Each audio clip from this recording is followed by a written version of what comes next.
योऽन्तः प्रविश्य मम वाचमिमां प्रसुप्तां सञ्जीवयत्यखिलशक्तिधरः स्वधाम्ना अन्यांश्च हस्तचरण श्रवणत्वगादीन् प्राणान्नमो भगवते पुरुषाय तुभ्यं।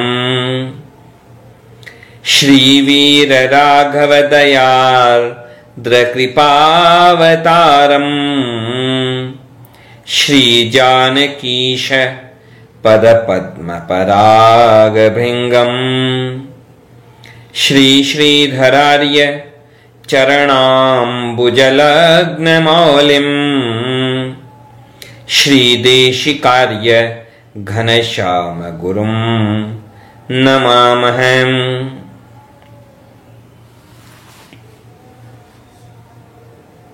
अहंकार केवल खुद को देखता है।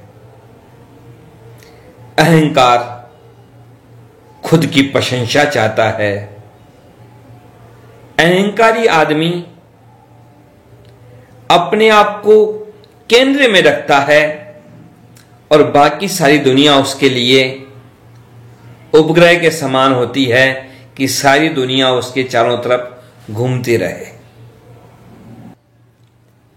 प्रशंसा की बहुत कामना होती है अभिमानी व्यक्ति को, और यह बात निश्चित समझें। हम इस बात को निश्चित समझें कि प्रशंसा की कामना, अपने आप को विशेष दिखाने की इच्छा, यह सब व्यक्ति का पतन करती है। प्रशंसा के लिए जो मूल्य चुकाना पड़ता है, जो समय देना पड़ता है, जो ऊर्जा लगानी पड़ती है, उसका परिणाम जो प्रशंसा है, वह प्रशंसा उतनी मूल्यवान नहीं होती। क्या है प्रशंसा का मूल्य? प्रशंसा का कोई वास्तविक मूल्य नहीं होता। बस मन में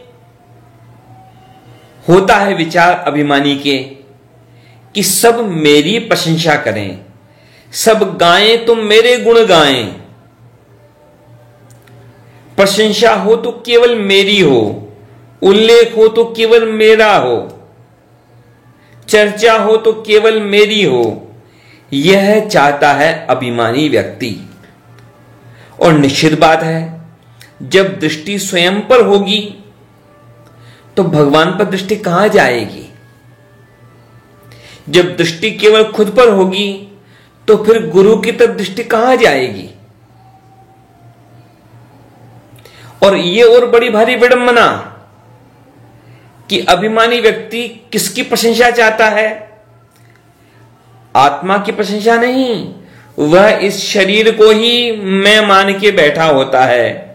तो बस अपने शरीर की प्रशंसा, अपने नाम की प्रशंसा और अपने से जुड़ी हुई चीजों की प्रशंसा। लेकिन इसके पीछे भी कई बार बड़ी विचित्र हालत भी हो जाती है। ऐसा हुआ, एक लेखक हुआ, प्रसिद्ध लेखक, छोटा मोटा लेखक नहीं था, बड़ा प्रसिद्ध लेखक हुआ। वोल्टेयर फ्रांस का लेखक था। तो उस वोल्टेयर ने अपनी आत्मकथा में लिखा, कभी सोचता था वो, जब प्रसिद्ध नहीं हुआ था तब उसके मन में यह इच्छा होती थी बार बार कि काश ऐसा हो जाए कि सब लोग उसे जानने लग जाएं, सब उसके नाम को जानने लग जाएं, उसे पहचानने लग जाएं, प्रसिद्ध हो जाए, प्रसिद्ध हो जाए। ऐसी हुई बात कि हो गई उसकी प्रसिद्धि, बहुत प्रसिद्ध हो गया।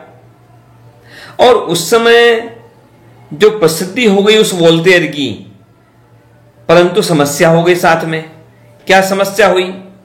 जैसा कि आजकल फैशन है, चलन है कि प्रसिद्ध व्यक्ति के ऑटोग्राफ लोग लेते हैं, अपने कॉपी में या किसी चीज पर लिखवाते हैं, उसका साइन करवाते हैं प्रसिद्ध लोगों के। तो उस समय एक ऐसा फैशन था कि प्रसिद्ध व्यक्ति के कपड़े का टुकड़ा पास में रखना लोग अच्छा मानते थे। तो बोलते जहां भी जाता तो लोग उसे घेर लेते और उससे कहते कि जरा अपने किसी कपड़े का टुकड़ा दो। तो अब वो अपना रुमाल निकालता, रुमाल का एक टुकड़ा करके किसी को दे देता, दूसरा टुकड़ा करके किसी को दे देता। ज्यादा लोग होते तो ज्यादा टुकड़े कर देता रुमाल के। लेकिन कई बार ऐसी हालत होती कि कई ज्यादा लोग इकट्ठा हो जाते और रुमाल तो टुकड़े टुकड़े होकर के बढ़ जाता। अब कपड़ा नहीं है देने के लिए, लोग उसके पहने हुए कपड़ों को फाड़ डालते। ये हालत क्या होगा? अब हालत यह होगी उसकी कि बड़ा परेशान, कहीं जाने से घबराए कि चला जाए तो वापस पूरे कपड़ों में वापस लौटना मुश्किल। कई बार जो बड़े प्रसिद्ध लोग होते हैं ना, सेलिब्रिटी कहलाने वाले लोग, दूसरे लोगों को लगता होगा कि ये सेलिब्रिटी, इनका जीवन तो कितना अच्छा, कितना ऊंचा, कितना आदर्श जीवन होता होगा। लेकिन वास्तव में उन सेलिब्रिटी लोगों का जीवन, उनकी जीवन की निजता खत्म हो जाती है, उनकी जीवन की प्राइवेसी खत्म हो जाती है। लोग हमेशा उन्हें घेरे रहते हैं। खाना पीना, उठना बैठना, हर चीज में समस्या उनके साथ में। वो फिर उल्टा तरसते हैं बाद में। पहले चाहते हैं कि प्रसिद्ध हो जाएं और बाद में चाहते हैं कि कभी ऐसा समय भी हो कि प्रसिद्ध न हो, कोई उन्हें पहचाने नहीं। अपने देश में ज्यादा प्रसिद्ध हो जाते हैं, दूसरे देश में चले जाते हैं घूमने के लिए ताकि कोई उन्हें न पहचाने, उन्हें शांति से घूमने फिरने देवे। नहीं तो उन्हें अपने घर में बंद होकर रहना पड़ता है। कभी कभी तो बड़ी विचित्र हालत होती है। ऐसा हुआ, पढ़ा था कहीं, बहुत साल हो गए, एक कहानी पढ़ी थी।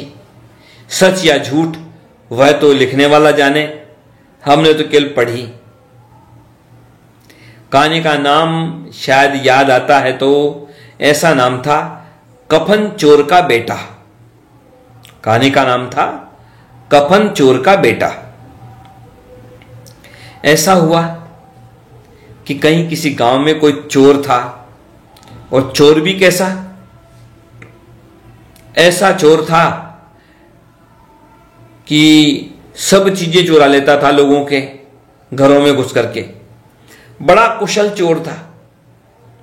अब आजकल की तो कलयुग की कुशलताएं ऐसी होती हैं, कलयुग की कुशलताएं ऐसी ही होती हैं कि जिसमें दूसरे की चीज पर बिना परिश्रम के हक जमा लेना, बिना अधिकार के चोरी करके, छल से, कपट से दूसरे की वस्तु को अपना बना लेना, यही तो छल और कपट, यही तो चोरी। परिश्रम कोई करे और फल कोई लेवे। तो वह चोर ऐसा था, यहां तक का था, इतनी चोरी करता था कि मुर्दों के कफन तक चुरा लेता। मुर्दों के कफन तक भी चुरा लेता।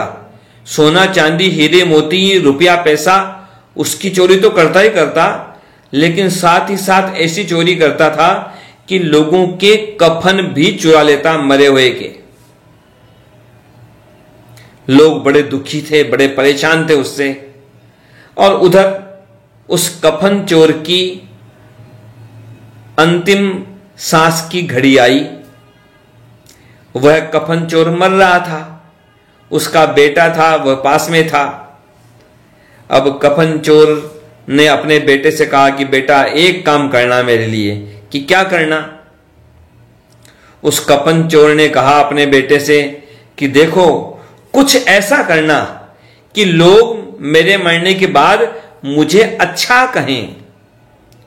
तुम कुछ ऐसा करना कि बस मेरे मरने के बाद भी लोग मुझे अच्छा कहें। बेटे ने हां कह दी और वह कफन चोर मर गया। अब उधर जैसा वो कफन चोर था वैसा ही उसका बेटा, बेटा और बाप से 4 कदम आगे। परंतु अब उस कफन चोर के बेटे को तो अपने बाप की बात ध्यान थी कि बाप को अच्छा कहलाना है। अब बाप को अच्छा कैसे कहलाना? अब जो आदमी कफन तक चुरा लेता हो उसे कोई अच्छा कैसे कह सकता है? चाहे वह जिंदा रहे चाहे मर जाए, उससे कोई अच्छा कहेगा तो कैसे कहेगा? लेकिन वह कफन चोर का बेटा था, वह भी पक्का था। अब दूसरी चीजें चुराते चुराते वह लोगों के कफन भी चुराने लगा। लोगों ने कहा जैसा बाप वैसा बेटा। बेटे ने देखा कि अभी भी बात पूरी नहीं बनी, तो उसका बाप तो केवल कफन की चोरी कर लेता था और सामान चुराता और मुर्दे के कफन को चुरा लेता।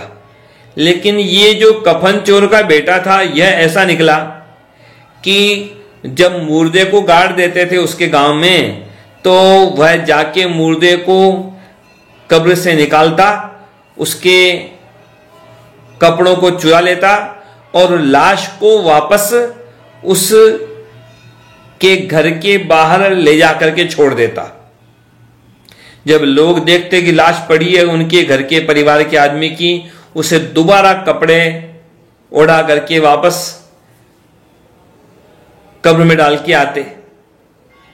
वह दोबारा उसके कपड़े चुरा लेता, कफन चुरा लेता और वापस उसको उसके घर के सामने रख के आ जाता। अब तो लोग ऐसे परेशान हुए, लोगों ने कहा अरे ये कफन चोर का बेटा, अरे ये कैसा, अरे इसका बाप तो केवल कफन चुराता था, कम से कम लाश की दुर्गति तो नहीं करता था। अरे ये तो अपने बाप से भी आगे निकल गया, अरे इससे तो इसका बाप ही अच्छा था, इससे तो इसका बाप ही अच्छा था। कफन चोर के बेटे ने ये जो सुनी बात तो कहा चलो, उसने जो वचन दिया था अपने पिता को कि अच्छा कहलवाऊंगा, तो उसने अच्छा कहलवा दिया। अच्छा कैसा अच्छा, कैसा अच्छा? लेकिन ऐसी ही प्रशंसाएं होती हैं दुनिया में, तुलना करने के लिए ऐसी ही प्रशंसाएं होती हैं दुनिया में। जो भी प्रशंसाएं होती है ना आजकल के समय की, आजकल सज्जनता की प्रशंसाएं नहीं होती। आजकल तो कलयुग है, तिकड़म की प्रशंसा होती है, चोरी की प्रशंसा होती है, छल कपट की प्रशंसा होती है कि कौन इससे बढ़कर। लेकिन ऐसी प्रशंसा का क्या मतलब? और कहीं कोई कहानी पढ़ी थी, उस कहानी में ऐसा हुआ था कि किसी गांव में कोई 6-7 भाई रहते थे, 6-7 सगे भाई। उनके अंदर वो सारे के सारे 6-7 के साथ जो थे वो सब के सब एक से बढ़कर एक गुंडे, एक से बढ़कर एक दुष्ट। अब ऐसा हुआ कि उन 7 भाइयों में एक भाई मर गया। अब मर गया तो अंतिम संस्कार होने लगा, और उस गांव की ऐसी परंपरा थी, उस गांव की एक परंपरा थी कि कोई भी आदमी मरे तो उसके लिए एक शोक सभा होती थी। और शोक सभा का नियम था कि मरने वाले आदमी के गुणों को देख करके उसकी प्रशंसा हो कि मरने वाला बड़ा अच्छा था। अब इधर वह जो गुंडा मरा तो उसके मरने पर वह शोक सभा हुई। शोक सभा हुई तो बड़ी भारी समस्या हो गई। अब जो मरा था उसमें कोई अच्छाई थी नहीं, और थी यदि कोई अच्छाई तो लोगों को पता नहीं थी। लोगों को उसकी गुंडागर्दी से परेशानी ही परेशानी भुगतनी पड़ी थी। तो अब सब एक दूसरे का मुंह देख रहे थे कि कौन बोले, कौन प्रशंसा करे उसकी और कैसे करे प्रशंसा उसकी। सब ने एक दूसरे पर टाली बात कि तुम करो प्रशंसा, तुम करो प्रशंसा। अब एक बड़ा बुद्धिमान व्यक्ति था उस गांव का, जो बुद्धिमान, उसके जिम्मे यह जिम्मेदारी आई कि वह उस गुंडे के प्रशंसा में 2 शब्द बोले। अब वह बड़ा बुद्धिमान आदमी था। उस बुद्धिमान ने क्या किया उपाय? उसने कहा, देखो भाई, झूठ तो बोल नहीं सकता क्योंकि झूठ बोलना तो मना है, और प्रशंसा करनी है उस आदमी की जिसके बारे में आप भी जानते थे कि वो कितना अच्छा था और कितना बुरा था। पर एक बात कहता हूं, उस आदमी ने क्या कहा, उस बुद्धिमान ने क्या कहा उस मरने वाले गुंडे के बारे में कि देखो भाई, और कुछ भी था पर वो मरने वाला बड़ा अच्छा था कम से कम एक बारे में, कि कम से कम वो मर तो गया न। वो जैसा भी था पर कम से कम कितना अच्छा था कि मर तो गया। अरे उसके बाकी सारे भाई जो बैठे हैं और 6 भाई, वो तो सब पूरे गांव की छाती पर मूंग दल रहे हैं। वो तो अभी भी बैठे हैं सबको सताने के लिए। इन 6 से कम वो 7वां भाई वो तो अच्छा ही था जो मर गया, कम से कम मर तो गया। तो भाई ऐसी प्रशंसा किस काम की? ऐसी प्रशंसाएं होने वाली हैं आगे पीछे, कभी जबान से होंगी, कभी जबान से नहीं होंगी तो मन से होंगी। दुनिया में प्रशंसाएं ऐसी ही मिलने वाली हैं। दुनिया की प्रशंसा किस काम की है? वास्तव में दुनिया में जो महान महान संत हो गए, वास्तव में जो सबसे महान संत जो हो गए होंगे, उनका तो कोई नाम भी नहीं जानता होगा, क्योंकि वो सीधे सरल चुपचाप अज्ञात अपने आप को न दिखाते हुए उन्होंने अपना जीवन बिताया अपना कर्तव्य करते हुए और भगवान की प्रसन्नता के लिए। दुनिया में अधिकतर नाम किनका होता है? दुनिया में अधिकतर नाम होता है दुष्टों का। जो इतिहास की बातें होती हैं, उन इतिहास की बातों में अधिकतर नाम उनका होता है जो बुरे ही बुरे होते हैं। सज्जनों का नाम नहीं होता। इतिहास तो अधिकतर गुंडों की कहानियों से भरे हुए हैं। इतिहास में बड़े बड़े चोर, बड़े बड़े डाकू। ज्यादा छोड़िए बात, चलिए एक छोटी सी बात पूछता हूं। आपसे पूछूं कि आपके गांव का सबसे बड़ा गुंडा कौन है, तो आप तत्काल जबान से न बोलें, लेकिन आपके मुंह पर नाम आ जाएगा। लेकिन आपसे पूछूं कि आपके गांव का सबसे बड़ा सज्जन कौन, आप संदेह में पड़ जाएंगे, उत्तर नहीं दे पाएंगे, निश्चित नहीं हो पाएंगे, पता नहीं कौन होगा सज्जन, सबसे बड़ा सज्जन। यही विडंबना है। सज्जन को कौन जानता है? दुष्टों को ही जानते हैं। लेकिन एक बात ध्यान रखें, ये संसार की उपलब्धियां, संसार की प्रशंसाएं, ये काम नहीं आती। हम भगवान की दृष्टि में अच्छे हों, गुरु की दृष्टि में अच्छे हों, सज्जनों की दृष्टि में अच्छे हों, तो हमारा जीवन सार्थक है। दुनिया में कोई हमारा नाम न जाने, कोई परवाह नहीं, लेकिन हम भगवान को मुंह दिखाने लायक हों, हम भगवान के दास हों, भगवान के भक्तों में हमारी भले ऊपर से गिनती नहीं होती हो, लेकिन चाहे नीचे से पहला नाम आता हो, लेकिन भगवान के भक्तों में हमारी गिनती होती हो, तो हमारा जीवन सार्थक है। जीवन की सार्थकता इसी के पीछे है। नहीं तो दुनिया की प्रसिद्धि का कहां किनारा है। शास्त्रों में एक प्रसंग आता है कोई कि एक महान राजा हुए, चक्रवर्ती राजा भरत। तो वो चक्रवर्ती राजा भरत, चक्रवर्ती किसे कहते? जो समुद्र के एक किनारे से समुद्र के जिसके राज्य कितना फैला हुआ हो कि समुद्र के किनारे तक पहुंचा हो सब दिशाओं में। तो चक्रवर्ती राजा भरत, अब उनको प्रसिद्धि की कामना हुई मन के अंदर। तो उन्हें पता लगा कि जो भी चक्रवर्ती राजा होते थे वे वृषभाचल पर्वत के ऊपर, उसके शिखर के ऊपर अपना नाम लिखते थे। खुद राजा वहां जाकर के, चक्रवर्ती राजा अपना नाम लिखता था वृषभाचल पर्वत के शिखर के सबसे ऊंचे शिखर पर। तो पहुंचे राजा भरत वृषभाचल पर्वत के शिखर पर, लेकिन वहां जाकर के जो पहुंचे, पहले तो बड़े प्रसन्न थे, बड़े गर्व से भरे थे कि मैं भी अपना नाम अमर कर जाऊंगा यहां नाम लिख करके। लेकिन वहां पहुंचे तो देख करके परेशान हो गए। क्यों परेशान? उन्होंने देखा कि पूरे शिखर पर तो नाम ही नाम लिखे हैं, उनसे पहले भी कई चक्रवर्ती राजा हो चुके थे, पता नहीं कितने। यह तो सृष्टि का अनंत क्रम है, बार बार समय बदलते जाते हैं, बार बार बार बार। अब तो घबराए, अब क्या करें? नाम लिखना है, कहां लिखें? नाम लिखने के लिए कोई खाली जगह तो चाहिए।